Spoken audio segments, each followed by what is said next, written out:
Selamat pagi, saya Doni Algatauru. Kita akan membahas mengenai Whole of Government dengan Widasuara Bapak Dr. Hieronymus Godang, SPD MSI.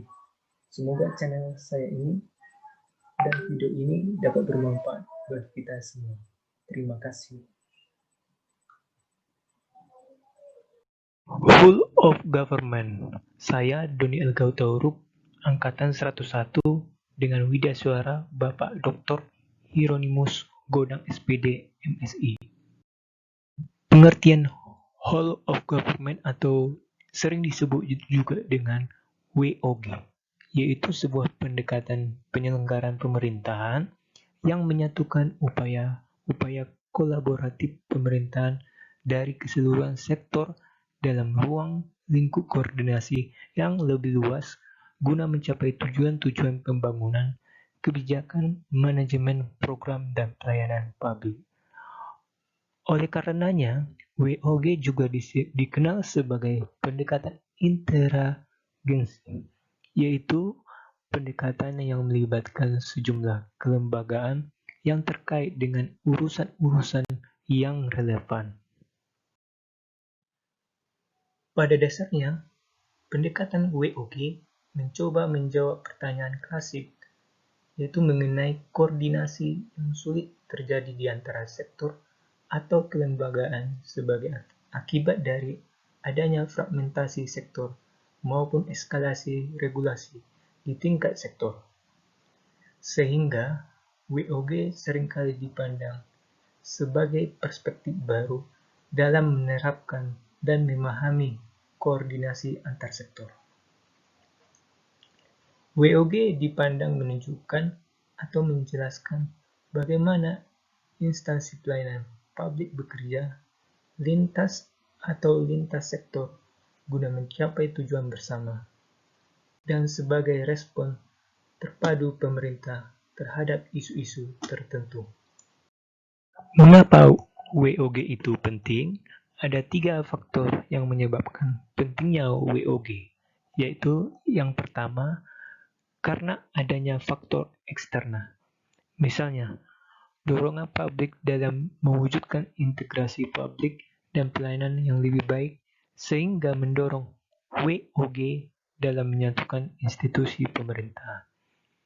Kemudian, yang kedua adalah karena faktor internal yang adanya ketimpangan kapasitas sektoral. Satu sektor bisa sangat superior dan sektor lain bisa inferior. Dalam konteks kenegaraan, hal ini bisa saja merugikan.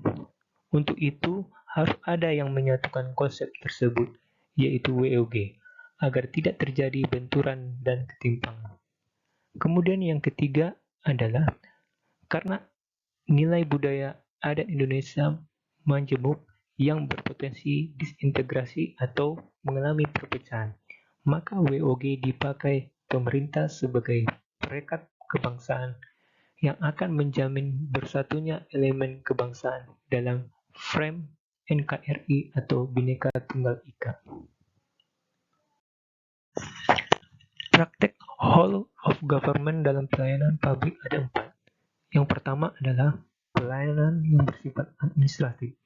Pelayanan publik ini yang menghasilkan berbagai produk dokumen resmi yang dibutuhkan warga masyarakat. Dokumen yang dihasilkan bisa meliputi KTP, status kewarganegaraan, status usaha, surat kepemilikan, atau penguasaan atas barang, termasuk dokumen-dokumen resmi seperti SIUP, izin trayek, izin usaha, akta, kartu tanda penduduk, sertifikat tanah, dan lain sebagainya. Praktek WOG dalam jenis pelayanan administrasi dapat dilihat dalam praktek-praktek penyatuan penyelenggaraan izin dalam satu pintu seperti PTSP atau kantor Samsat terdekat. Yang kedua, pelayanan jasa. Pelayanan yang menghasilkan berbagai bentuk jasa yang dibutuhkan warga masyarakat, seperti pendidikan, kesehatan, ketenagakerjaan, perhubungan, dan lainnya. Yang ketiga, pelayanan barang. Pelayanan ini menghasilkan jenis barang yang dibutuhkan warga masyarakat, seperti jalan, perumahan, jaringan telepon, listrik, air bersih, dan seterusnya. Kemudian yang terakhir adalah pelayanan regulatif. Pelayanan regulatif ini melalui penegakan hukum dan peraturan perundang-undangan maupun kebijakan publik yang mengatur sendi-sendi kehidupan masyarakat.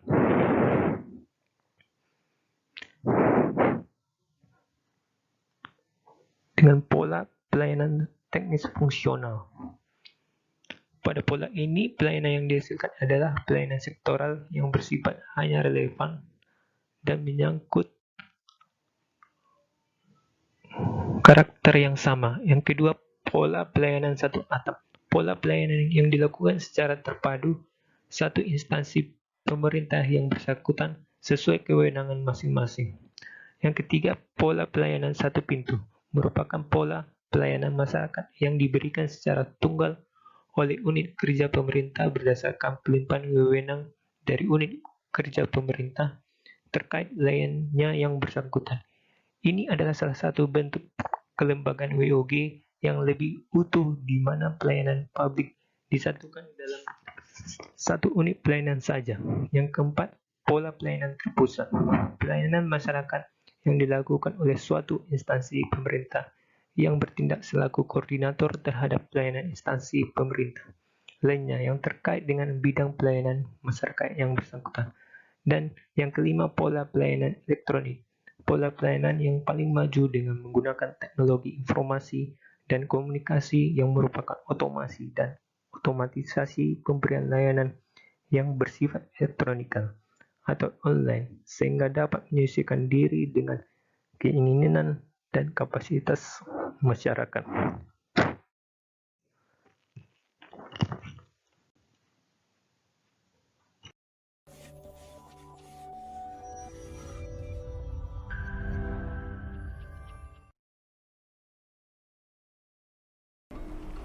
Assalamualaikum warahmatullahi wabarakatuh. Selamat siang, salam sejahtera buat kita semuanya.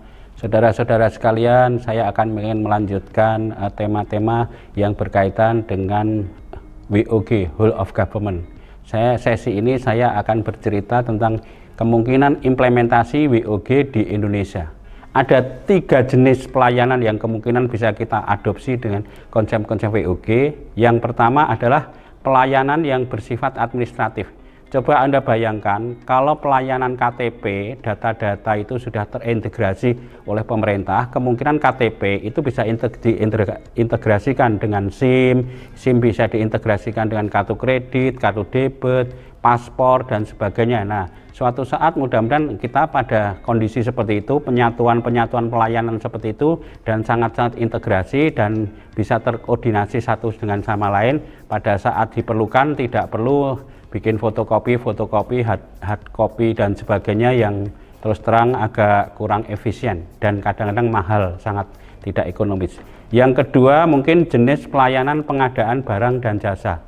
Di pemerintah kita, di Kementerian Keuangan sudah ada, alhamdulillah sudah ada LPSE, Lembaga Pelayanan Secara Elektronik. Di sana dipusatkan pelayanan pengadaan barang dan jasa yang dikelola oleh pemerintah, sehingga dengan demikian aturan main, proses, dan sebagainya akan terjadi keseragaman. Untuk kepentingan siapa? Semuanya untuk kepentingan para pengguna pelayanan, sehingga dengan demikian mereka akan bisa bergerak cepat dan sebenarnya pemerintah akan mengambil keuntungan di roda ekonomi yang akan berjalan. Akhirnya pemerintah akan mempunyai sources sumber keuangan yang lebih hebat daripada periode sebelumnya. Yang ketiga, yang terakhir adalah pelayanan regulatif atau perizinan. Coba Anda pikirkan, kalau Anda menjadi pengusaha, kemungkinan Anda mengalami kondisi-kondisi seperti ini. Kemungkinan perizinannya ya, mulai dari TDP, izin domisili, IMB, NPWP, dan lain-lain sebagainya, IMB, kalau mau membangun pabrik dan sebagainya. Kemungkinan begitu banyak perizinan yang harus Anda siapkan. Jika pelayanan-pelayanan seperti itu disatukan dalam sebuah proses atau sebuah unit yang mulai perizinan seperti ini, kemungkinan nanti para pengguna akan mengalami kenyamanan sehingga perizinan seperti itu bisa dipotong mejanya, bisa dipercepat, menjadi lebih murah dan sebagainya. Kemudian Anda nanti bisa melihat ke depan, misalnya salah satu yang sudah diusahakan pemerintah, misalnya sistem pelayanan satu atap atau samsat. Di samsat sudah mulai dikoordinasikan antara unit-unit kepolisian dengan unit-unit pendapatan daerah dan sebagainya. Tapi mari kita coba lihat ke depannya, mudah-mudahan suatu saat mereka sudah menggunakan sistem teknologi informasi yang semakin hari semakin maju. Kalau perlu pakai barcode, sehingga dengan kalau sudah diregister, kemudian mereka bisa langsung bayar ke bank, bisa langsung bayar sistem administrasi yang terregister, sehingga dengan hanya dengan menggunakan HP Anda langsung identifikasinya terproses oleh sistem informasi. Akhirnya nanti para pengguna pelayanan akan terbantu untuk lebih cepat, tidak perlu antri berpanjang lebar dan sebagainya. Apalagi kalau sistemnya sudah terintegrasi dari persyaratan-persyaratan yang dilakukan, misalnya untuk pengurusan perpanjangan STNK, perpanjangan SIM dan sebagainya. Oke, itu beberapa contoh implementasi WOG di Indonesia. Mudah-mudahan ada manfaatnya. Assalamualaikum warahmatullahi wabarakatuh.